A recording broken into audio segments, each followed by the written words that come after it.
Have you ever been, in a conversation and you're just frantically searching for that word, the exact right one? Oh, definitely. You know the general idea, but you need the feel of it, that really subtle, tiny nuance. hmm Or maybe you've heard someone just nail a complex situation with one single, perfectly chosen word, and you think, yes, that's it, exactly what I meant. Right, but couldn't quite put your finger on it yourself. Exactly. We've all been there navigating this huge, sometimes kind of slippery landscape of the English language where words that sound so similar can actually hide, well, vastly different meanings. Yeah, it's surprisingly complex. Well, today on the deep dive, that's our mission. We're going to journey into that incredible power, that precision hidden inside our everyday words. And we're doing that specifically through synonyms and antonyms, right? Exactly. Using that lens. And this isn't just about memorizing dictionary definitions. It's about really understanding the specific context, the emotional weight, Connotations. yes, the connotations, and the shades of meaning that make each word a unique tool in your communication toolkit. It's about getting beyond just the surface level. Precisely. Our main source for this deep dive is, honestly, it's a real treasure. We've got carefully selected bits from Webster's Dictionary of Synonyms and Antonyms. A classic resource. It really is. And it's not your average dictionary, is it? It's this amazing guide to linguistic insight, really designed to help us navigate those subtle differences between words that, at first glance, you might think they're totally interchangeable. But they rarely are, not completely. Exactly. It challenges us to look closer, to demand more precision from our vocabulary. Which is always a good thing. So our goal for you, our listener, is to give you a kind of shortcut, maybe. A shortcut to being genuinely well-informed about this subtle art of language. We want to turn those moments of common, maybe slightly imprecise usage into real aha moments, light bulb moments of deeper understanding. Right, making the implicit explicit. Yeah. This deep dive is really designed to empower you, to help you choose your words with more intention, more clarity.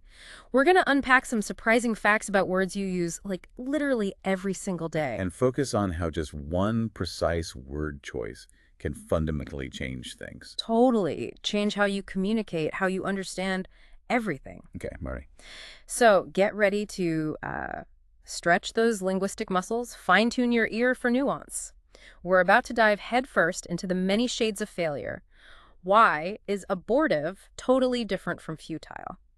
Good question. Then we'll look at the surprising ways we look at the world, uncovering the emotional depth behind a gaze versus, say, a glare. Big difference there. Huge. From there, we'll analyze how we really get things, distinguishing between what we obtain and what we actually earn. The journey versus the destination again. Exactly. We'll explore the differences between our innate talents and our developed skills, from a natural gift to a cultivated knack. Nature versus nurture in vocabulary. Kind of. We'll even delve into what truly burdens us, recognizing the metaphorical weight of words. Heavy stuff, literally and figuratively. Exactly. And finally, we'll grapple with the precise language of scientific thought and the intricate ways our own minds form ideas, moving from a hypothesis to a law, and from just an impression to a robust concept. So, a pretty comprehensive tour. It is.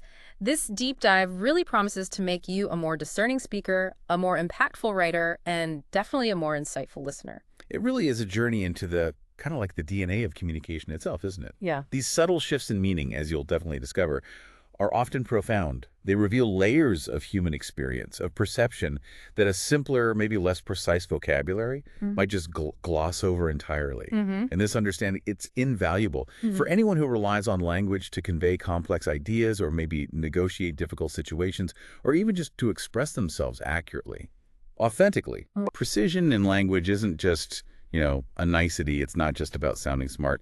It's a powerful tool for actually navigating the world. Okay, let's unpack this then. Failure. It's such a universal experience, isn't it? Everyone bumps up against it at some point. Absolutely unavoidable. But do we really talk about it with precision, or do we just default to a vague, it didn't work out? Usually the latter, I think. Yeah. Our source, Webster's, it gives us 5 incredibly distinct words that illuminate the multifaceted nature of setbacks. Yeah. Futile, vain, fruitless, bootless, and abortive. And these aren't just synonyms in the simple sense. They're not redundant. Each one tells a very specific story about the nature of that setback. And I'm fascinated by the subtle differences. Me too. Let's get into it. Okay, so first up, let's think about a failure that was basically doomed from the get-go. For that, we have futile. This word, it carries a pretty strong, almost resigned punch, wouldn't you say? Definitely. It feels heavy. Webster's tells us it connotes the completeness of a failure, or, and this is key, the unwisdom of the undertaking itself. The classic example they give is a futile search for survivors of the crash. Right.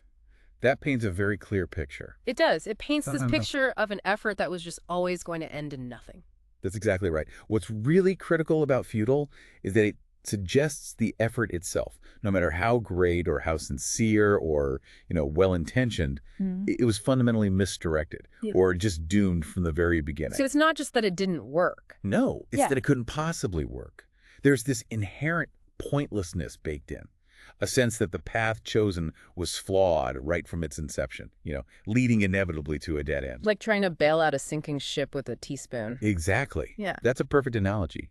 The effort is there, maybe, but the outcome, predetermined. And the antonym Webster's gives, effective, really highlights this.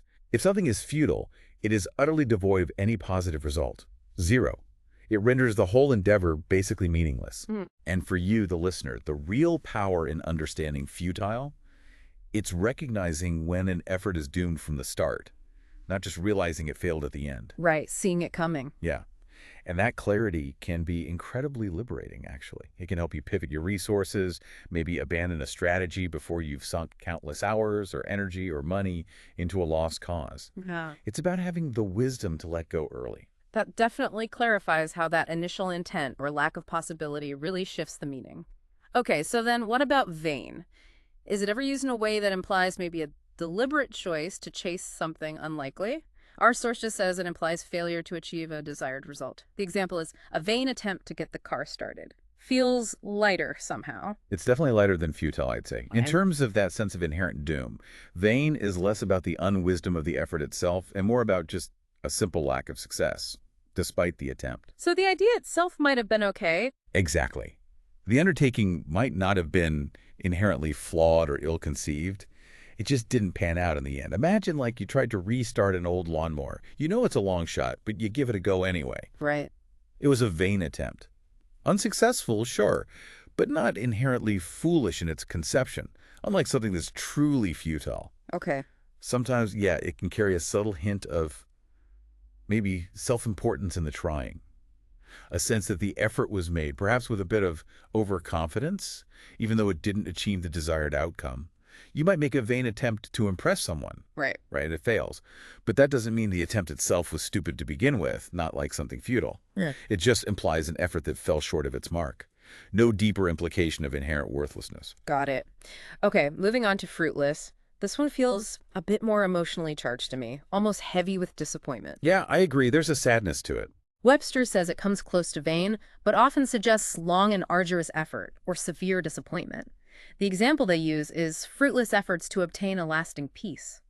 Wow, that really hits home. Fruitless really does emphasize the duration and the intensity of the effort put in, and the profound sense of disappointment that follows when all those significant, often prolonged efforts yield absolutely nothing. All that work for nothing. Exactly. It suggests a lot of resources, time, emotion were invested, only for the outcome to be barren. Think of years of complex negotiations that just collapse. Or maybe a long personal struggle against addiction that ultimately doesn't achieve lasting sobriety. It contrasts directly with fruitful, obviously, where effort leads to something valuable, productive. So when we use fruitless to describe things like peace talks or these big personal struggles, it adds this powerful layer of emotional impact. It highlights the immense investment and the resulting emptiness, the sheer waste almost of valuable effort. It communicates a real sense of profound, disheartening unproductivity. And then there's bootless. This word sounds almost old-fashioned, like something you'd hear in a Shakespeare play. Huh. You're spot on. Our source confirms it's chiefly literary, and it applies specifically to petitions or efforts to get relief, like a bootless request for aid. I'm picturing a medieval peasant pleading with a king, and just getting shut down. That's exactly the vibe. Bootless definitely evokes a more formal, maybe somewhat archaic feel. It's used very specifically for requests, pleas, efforts aimed at getting help or a remedy or some kind of redress that ultimately go unanswered or are just ineffective. So the plea falls on deaf ears. Pretty much. It highlights a failure to receive assistance or a solution, often implying the plea was just disregarded or maybe couldn't be met. It speaks to a very specific kind of unfulfilled aspiration, usually in a formal context. A plea that yields no boot, no benefit, no advantage. Ah, okay. It's the kind of word you might expect from, say, a grumpy monarch denying a peasant's request, like you said. Or maybe in a formal diplomatic letter detailing failed talks. Not so much in your everyday office email. Probably not, unless you're being deliberately dramatic. Right. It really points to the futility of making an appeal in that specific context. Okay, finally, let's pinpoint abortive. This one suggests failure before things even really get going, right? Before plans are fully formed or activities properly started, like an abortive attempt to escape. It implies a very early, incomplete kind of failure. Yes, abortive points directly to an early, incomplete failure. The initiative was cut short, or maybe it never fully developed in the first place. It didn't even get off the ground. Exactly. Think of startup ventures that fail really early on. Maybe they get seed funding but fold before even launching a product. Or grand plans that just never get fully executed because they're stopped before they can gain any real momentum. The antonym Webster's gives is consummated, which really underlines this distinction. Consummated means fully completed, brought to fruition. So abortive is the exact opposite.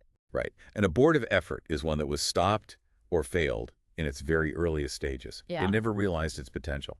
And this can be crucial when you're analyzing something. Was it actually a bad idea from the start? Or was it just poorly started or stopped too soon? Yeah. Abortive points to that early stage failure. Okay. What's truly fascinating here, looking at all five, is how they aren't just about the simple act of not succeeding, are they? No, not at all. They're about where in the process the failure happened, why it failed, perhaps, and definitely the feeling associated with it. And this raises a really important question for all of us, I think. How do we choose the right word? The one that truly reflects the precise nature of our setbacks and the specific context they happen in. That precision can really change how we understand it. Absolutely. It can inform our learning, our strategies, even how we process disappointment. And this very same need for precision, it applies to how we interact with the world around us, too. Even in something as basic as how we observe things, how we look. Right. The precision doesn't stop with failure. It totally extends to even the most common actions, like how we look at the world. And here's where the nuances just come alive, I think. Yeah, this is a great set of words. We all look, right? We use our eyes constantly. It's automatic. But these words, gaze, gape, stare, glare, peer, and gloat, they tell a whole story about how we look, why we look, the emotion behind it. So much more than just seeing. Exactly. It's way more than just the simple act of seeing. Each one paints this distinct psychological portrait. Okay, let's break them down. Let's start with the contemplative gaze. Webster's tells us it implies fixed and prolonged attention, often in wonder or admiration or maybe abstractedness. The example is gazing at the waves breaking along the shore. It feels very peaceful, doesn't it? It does. Gaze often carries a positive or maybe neutral connotation, signifying deep thought, absorption, appreciation. It's a more passive yet still intentional act of observation. So you're not analyzing, just taking it in. Exactly. You're soaking in a scene, allowing it to kind of envelop your attention without necessarily analyzing every detail. It's a gentle, sustained act of seeing that often suggests an internal state of calm or contemplation, maybe even reverie. Like looking at art. Right. You might gaze at a painting, just lost in its beauty, or a lover might gaze at their beloved with quiet adoration. The act is one of quiet, prolonged attention. The observer is absorbed by what they see, often in a positive or neutral emotional state. It's about taking something in rather than intensely scrutinizing it. Okay. Then there's the astonished gape. This one paints a very different picture, almost visceral. Webster suggests an open-mouthed and often, quote, stupid wonder. The example, a crowd gaped at the man threatening to jump. That word immediately conjures a specific, slightly unsettling image for me. Gape distinctly connotes astonishment, surprise, sure. But it carries this negative or, let's say, unrefined implication. It suggests a more primal, almost unintelligent response. It's like you're just stunned. Yeah, and often involuntary. A reaction to something shocking or unusual that leaves you momentarily speechless, maybe even appearing a bit foolish, with your mouth literally hanging open. So how is that different from just being amazed? Well, gape implies a less sophisticated or more overtly physical reaction. It often lacks the intellectual engagement or thoughtful appreciation that amazed might suggest. It's a reaction that highlights a sudden, perhaps crude shock, that kind of wide-eyed, open-mouthed wonder that might be considered undignified or less intelligent, maybe. Right. It's more about being physically taken aback than thoughtful appreciation. Okay, that makes sense. Now, for the direct stare, this one can feel quite intense and often carries real social weight, doesn't it? Definitely. Our source says it implies a direct, open-eyed gazing, denoting curiosity, disbelief, or even insolence, the example. Kept staring at them as they tried to eat. I've definitely felt uncomfortable being on the receiving end of a stare. Haven't we all? Stare is certainly more pointed, more active than gaze. It can be neutral, maybe driven purely by curiosity. But frequently, yeah, it carries strong social implications. Yeah. Discomfort, challenge, even outright rudeness. It feels intrusive. It often is. To stare at someone can be intrusive, perceived as aggressive, or like a challenge to their personal space. It's a sustained, often unblinking look that demands attention, whether positively or negatively. Think about the social norms around staring. Why is it seen as intrusive? Often because it implies a judgment, or an overt scrutiny, or even a challenge that makes the subject feel uncomfortable. It lacks that gentle absorption of a gaze. Instead, it opts for a more forceful, unyielding focus that often communicates an intention. Whether that's benign or hostile, it's definitely an active rather than passive form of observation. And when that stare turns fierce, when it's loaded with antagonism, Right. then we get the angry glare, right? Exactly. Our source defines it simply, a fierce or angry staring, exemplified by silently glared back at her accusers, no mistaking the emotion there. None at all. Glare is explicitly and powerfully negative. It's a nonverbal expression of intense anger, hostility, maybe disapproval, conveyed through a focused, forceful look. It's a weaponized look. In a way, yes. Yeah. It's not just seeing, it's actively projecting strong negative emotion. A glare communicates displeasure or a warning or resentment without a single word needing to be spoken. It's a very active, combative form of looking. It aims to intimidate or convey strong opposition or express deep displeasure. It's like the visual equivalent of a shout, but honestly often far more chilling because of its silent intensity. Yeah, definitely. Okay, next, the investigative peer. This is a very active form of looking too, isn't it? More effortful. Yes, very effortful. Our source says it suggests a straining to see more closely or fully, often with narrowed eyes and as if through a small opening, like peered at the bird through his binoculars. So it's about making an effort to see, maybe through some difficulty. Precisely. Peer implies effort, concentration, and an intent to overcome some obstacle to vision or understanding.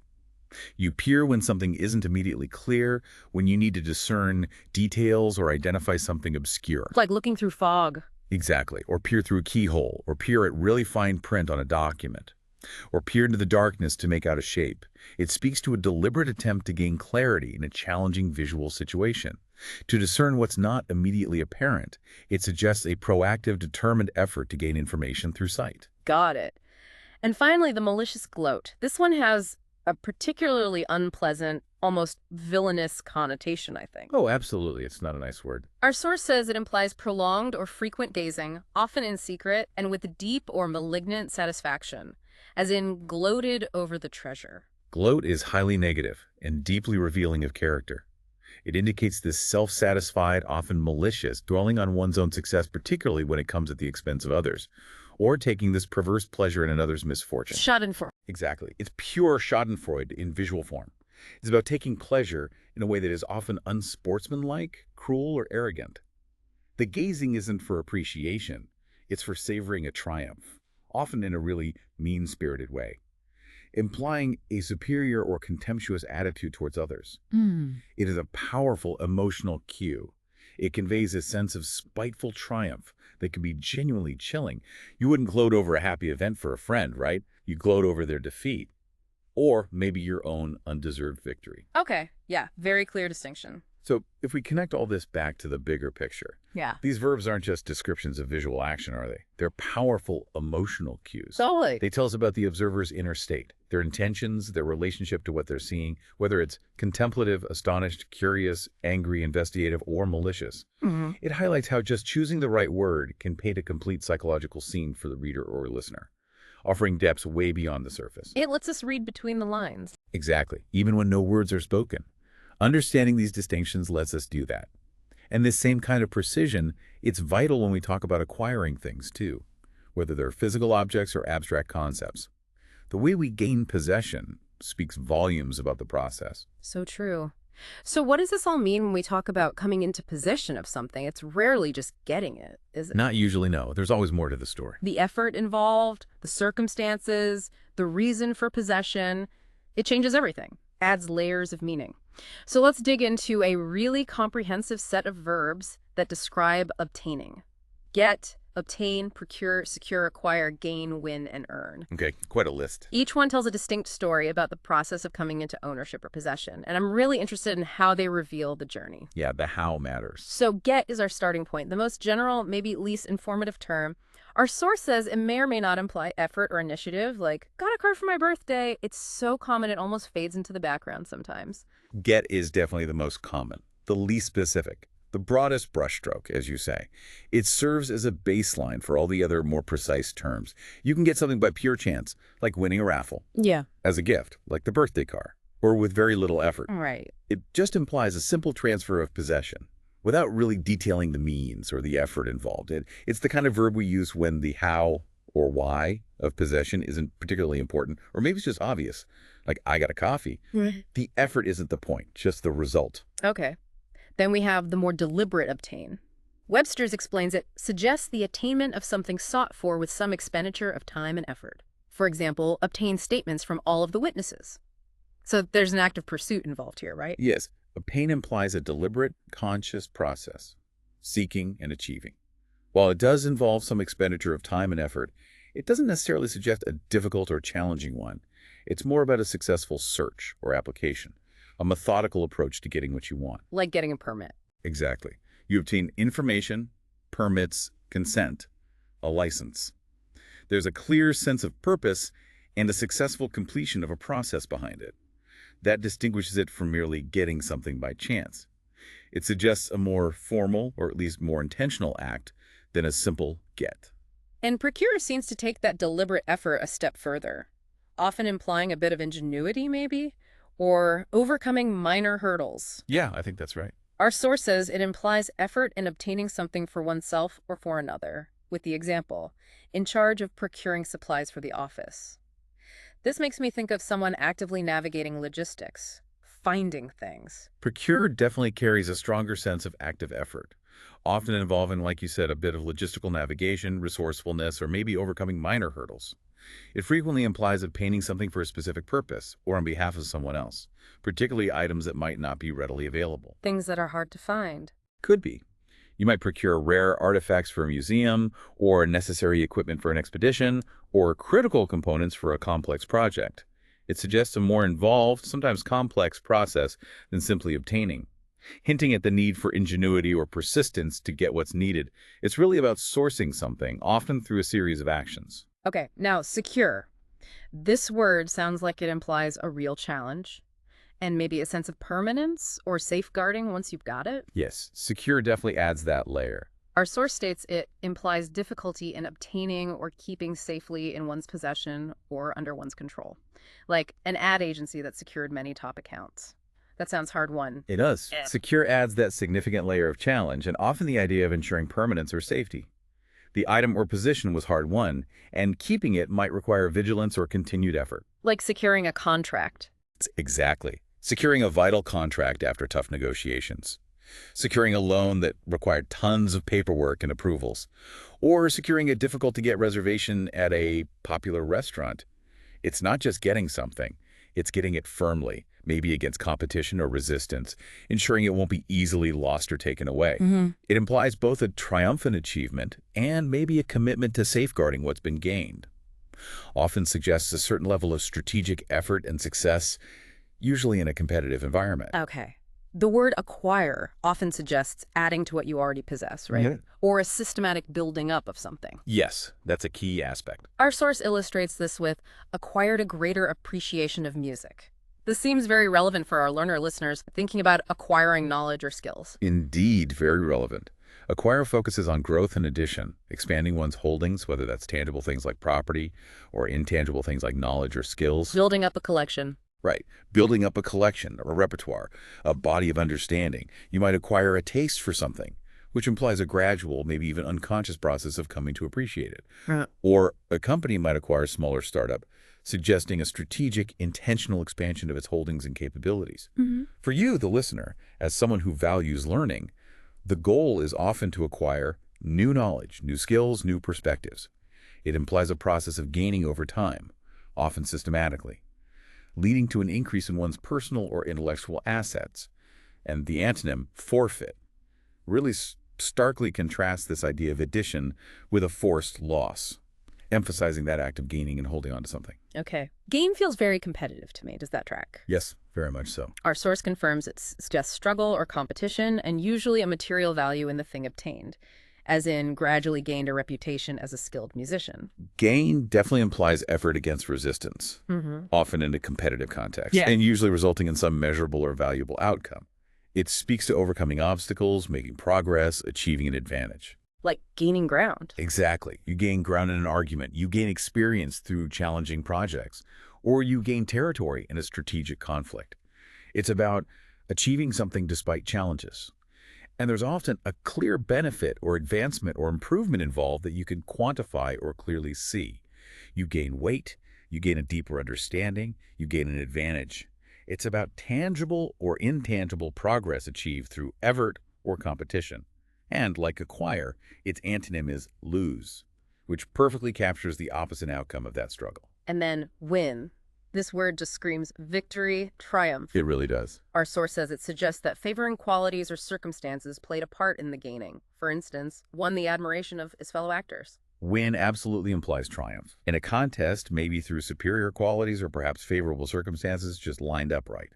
It often involves a prize or recognition or a clear victory over opponents. Winning a race. Right, winning a race or a debate. But it can also be about something like winning a person's trust or affection, where your inherent qualities or your actions are key to achieving that success. It signifies a clear positive outcome in a scenario where there was a possibility of a different, less favorable result.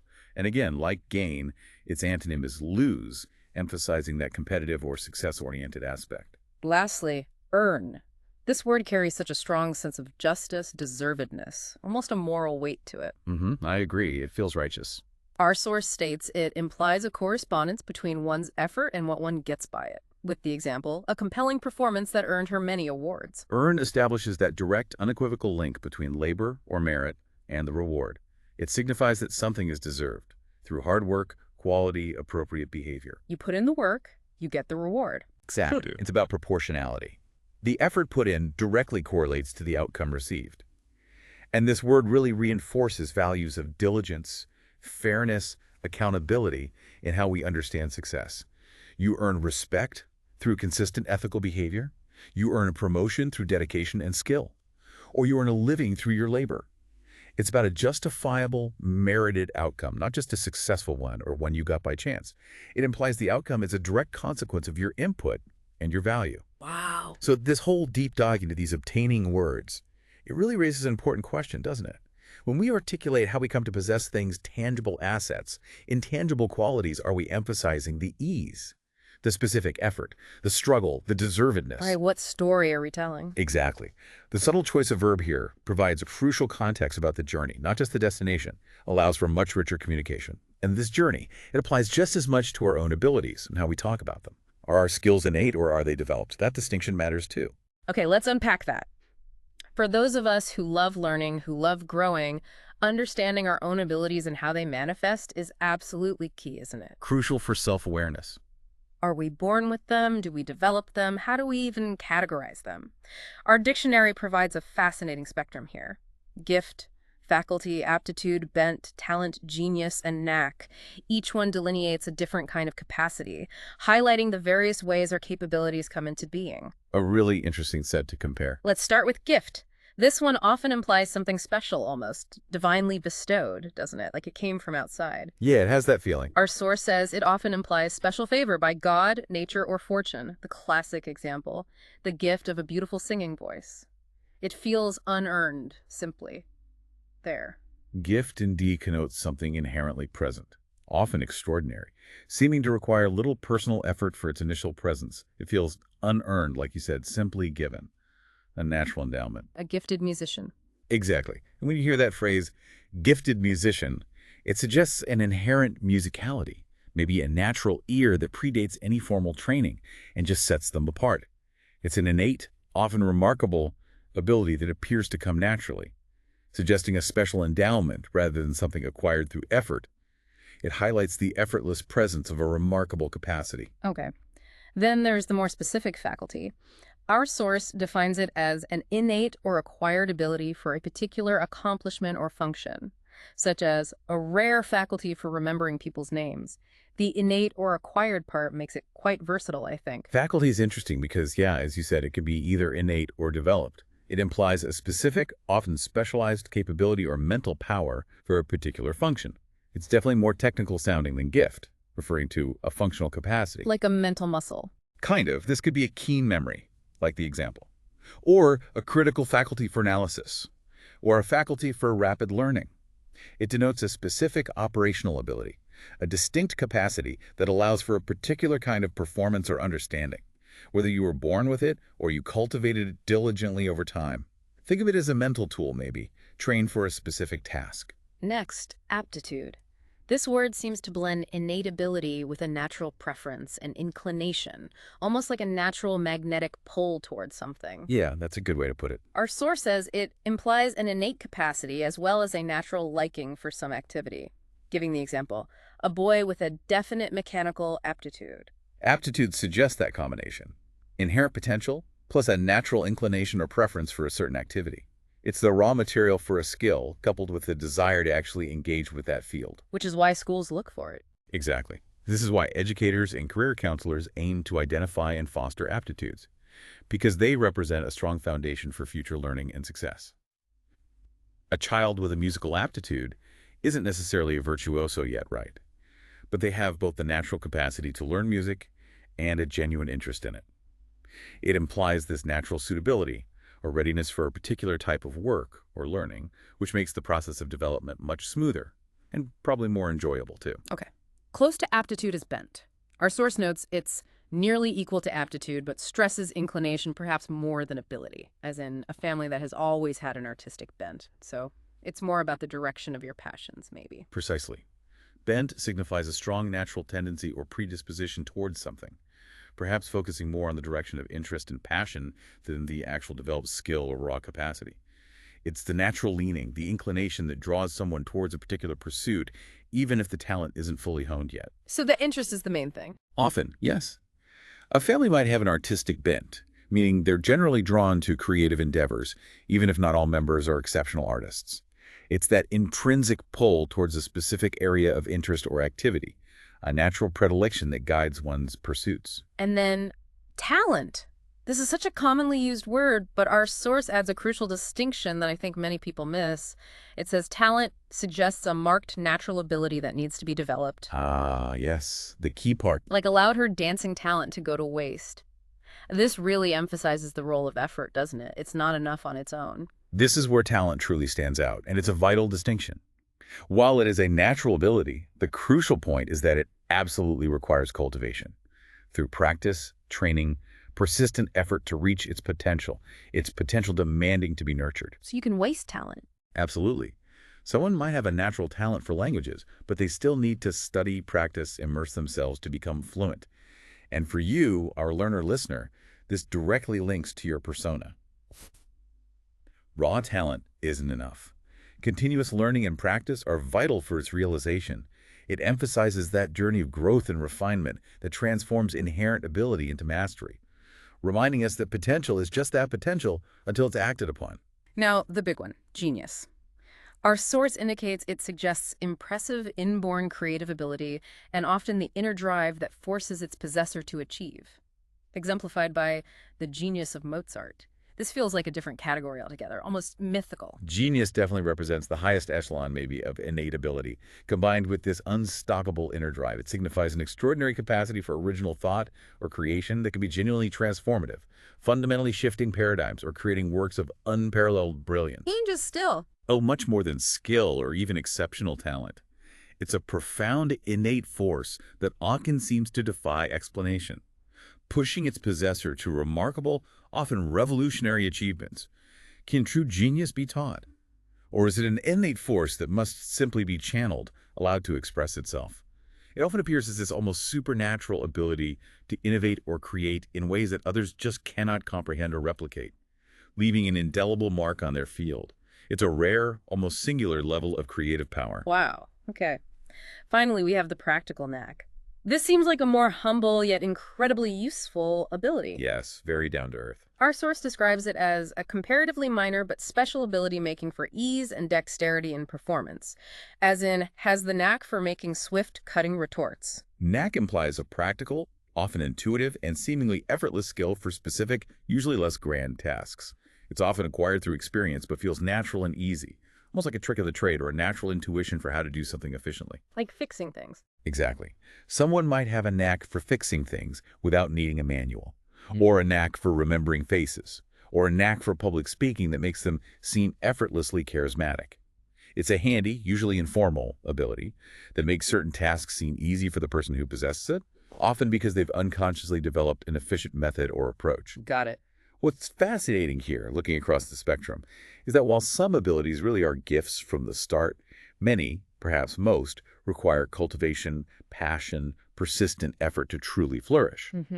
This discussion reminds us that whether it's a simple knack for assembling IKEA furniture or the profound force of genius that reshapes an entire art form, understanding these distinctions helps us appreciate both innate potential and the vital role of continuous learning and development. It moves us beyond just saying someone is good at something to a much more nuanced understanding of how that ability exists, how it developed, what its specific nature is. All right. And sometimes what holds us back is just as nuanced, often carrying a kind of metaphorical weight. Oh, interesting transition. But the precision of language doesn't just describe what we gain or what our abilities are. It also describes the challenges we face, even when they're not physical challenges, right? Exactly, the abstract burdens. Here's where the language gets really interesting, I think. We often talk about things that aren't just physically heavy, but carry a different kind of weight, a metaphorical burden, a sense of gravitas or difficulty. This is where language truly shines, allowing us to imbue abstract concepts with physical properties. Using the concrete to explain the abstract. Yes. Yeah. Let's explore heavy, weighty, ponderous, cumbrous, and cumbersome. Each has its own distinct metaphorical load. Okay. Heavy is our baseline again, the general term applicable everywhere. Our source defines it as implying something with greater density, thickness, or sometimes power than the average of its kind or class. Example, a heavy child for his age. But it quickly moves beyond the literal, doesn't it? Heavy is definitely the most common, most versatile term, applicable both literally to physical weight, like a heavy box or heavy rainfall, and figuratively to a whole myriad of abstract concepts. A heavy heart. Right. We speak of a heavy heart burdened by sorrow, heavy responsibilities that are difficult to bear, or heavy traffic that impedes movement. The antonym, light, emphasizes this fundamental distinction. It applies substantiality, whether physical or abstract, setting it apart from things that are easily moved or easily borne. It's the foundational concept from which the more nuanced terms branch out, often implying a significant impact or presence. Okay. Then we get to weighty. This one explicitly introduces that metaphorical sense of importance, doesn't it? It feels more serious. Yes, weighty signals importance immediately. Our source says it suggests actual as well as relative heaviness or implies a momentous or highly important character. It gives two examples. Really weighty parcels are shipped by freight. That's literal. And then pondered weighty matters late into the night. That shifts immediately to the abstract. Weighty is crucial because, yes, it explicitly introduces that figurative meaning. Importance, seriousness, profound consequence. The word itself signals gravity, intellectual demand, far beyond mere physical mass. A weighty decision. Exactly. When you refer to a weighty decision, you're not talking about how much it weighs on a scale, obviously. You're talking about its profound implications, the significant thought required to make it. A weighty topic demands careful consideration, has deep implications. It stands in direct contrast to weightless, which means utterly without consequence or substance.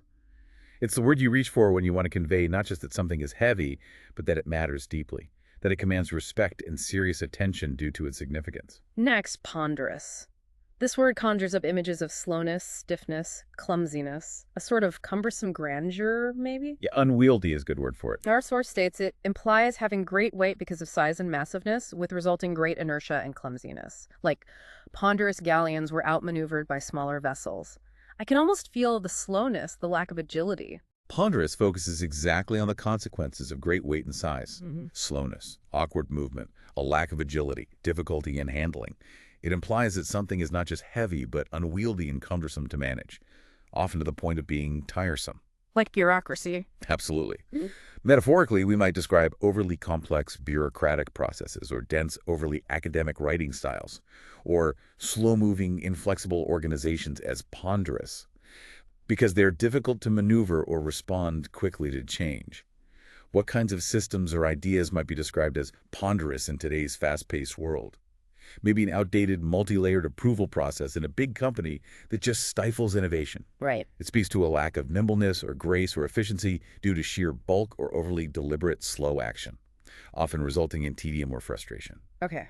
Finally, we have cumbrous and cumbersome. They sound so similar. Is there a real difference, or are they basically interchangeable? They're very close, almost interchangeable in modern usage, though maybe cumbersome is more common now. Our source says they imply heaviness and massive bulkiness that make a thing difficult to grasp, move, carry, or manage. Examples. A cumbrous bundle to move it, and the old cameras were cumbersome and inconvenient. These terms really emphasize the practical difficulty, the inconvenience posed by an object's size and weight. It's not just heavy, it's awkward, unwieldy, and it hinders efficient action, making a task more difficult than it feels it should be. Like badly designed software. Perfect example.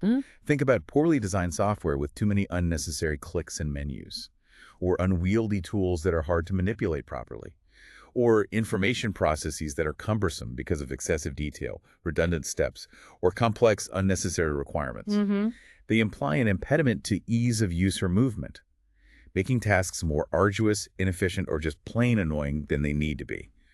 These words highlight inefficiency or annoyance caused by the sheer bulk, awkwardness, or unnecessary complexity of something, making it a hindrance rather than an aid. So if we connect this back to the bigger picture again, these words show us how deeply physical attributes are woven into our metaphors for abstract concepts. It's amazing how we do that. It is. Choosing weighty over heavy for a topic immediately signals its importance, its intellectual demand, while cumbersome describes an inefficient, awkward process far better than just saying it's difficult. This demonstrates how our language shapes not just what we describe, but how we perceive it, how we value it, adding layers of nuance to our understanding of abstract burdens and challenges, and this kind of precision. It's absolutely vital when we talk about how we form our thoughts, how we build knowledge, particularly in fields that demand real rigor and clarity. So what does this all mean for you, the learner, in your daily quest for understanding? Because you encounter all kinds of information, don't you? From rigorous scientific theories to just fleeting thoughts. A constant flood of information. Exactly. And being precise about how we classify and understand that information is absolutely crucial. So we're going to dive into the core differences between hypothesis, theory, and law in the scientific realm first, because confusion here is really common. Critically important distinction, yes. And then we'll shift to mapping the mind's formations with idea, concept, and related terms like conception, thought, notion, and impression. We'll try to discern their precise nuances through careful consideration of common usage and the patterns Webster's establishes. Okay, bridging science and cognition. Let's start with the scientific spectrum of knowledge, because precision here is just paramount to avoiding misunderstanding, right? First up, hypothesis. Our source clearly states it implies insufficiency of evidence to provide more than a tentative explanation. Giving an hypothesis regarding the extinction of the dinosaurs, as an example, it's really the starting gun for scientific inquiry, isn't it? A hypothesis is indeed a provisional statement, a tentative explanation, serving as a starting point for investigation. It has to be testable, but it's not yet proven. Testable is key. Absolutely crucial to scientific inquiry, as it provides a falsifiable statement that can be examined through experimentation or observation. However, it's so often misunderstood in casual conversation, isn't it? People might use theory when they actually mean hypothesis. Oh, that's just a theory, meaning a guess. Exactly. When they mean it's just a hypothesis, think of it like a detective's initial hunch about a crime. It needs to be tested with solid evidence, further investigation, before it can be considered anything more. It's a proposed explanation, an educated guess, that sets the stage for rigorous testing and observation. Without a clear hypothesis, scientific exploration really lacks direction. That makes a lot of sense. Okay, so moving from a hypothesis, we often talk about a theory. Webster states that theory implies a greater range of evidence and greater likelihood of truth than hypothesis, citing the theory of evolution as a prime example. This is where a lot of that public misunderstanding often creeps in, right? Just a theory problem. Oh, absolutely. And in science, this distinction is paramount, critical for scientific literacy. A theory, in the scientific sense, is a well-substantiated, comprehensive explanation for a whole body of facts and observations. So much more than a guess. Way more. It's acquired through the rigorous scientific method, repeatedly tested, confirmed by various independent lines of evidence. This is precisely where that common misconception needs to be debunked. In science, a theory is not mere speculation or a guess. It's a robust, explanatory framework that integrates and explains a wide range of phenomena, and it actually gains strength through continuous testing and verification. Like the theory of evolution. Exactly. The theory of evolution isn't a mere hunch. It's an incredibly powerful, well-supported explanation that underpins much of modern biology, built on mountains and mountains of evidence from fossils, genetics, anatomy, etc. Mislabeling a hypothesis as a theory in casual conversation can profoundly hinder public understanding, both of the scientific process itself and the robustness of scientific conclusions. Okay. And finally, at the peak of this scientific hierarchy, we have law. Our source emphasizes law as representing certainty and truth. It implies a statement about order and relationships that have been found to be invariable under a particular set of conditions, like the law of gravitation. A law describes an observed phenomenon, often expressed mathematically, that has been found to be universally true under specific defined conditions. Crucially, it describes what happens consistently, reliably, often predictably, whereas a theory explains why it happens. What versus why? Exactly. For example, Newton's law of universal gravitation describes the attractive force between two masses and allows us to calculate it precisely. But Einstein's theory of general relativity provides a deeper explanation for why gravity exists and behaves as it does, but describing the curvature of space-time caused by mass and energy. Ah. So this progression from a testable hypothesis to a well-supported theory, and finally to a descriptive law, truly reflects the rigorous, iterative process of scientific discovery. Each step builds on the last, adding increasing levels of certainty and explanatory power, forming the bedrock of our scientific understanding. Now, let's shift from that external world of scientific rigor to the internal landscape of our minds. How do we categorize our own mental formations, from just a fleeting spark to a fully formed understanding? While Webster's provides a robust foundation for idea and concept, we can kind of extend its rigorous approach to other related mental stuff, right? Discerning their nuances through common usage and the patterns Webster sets up.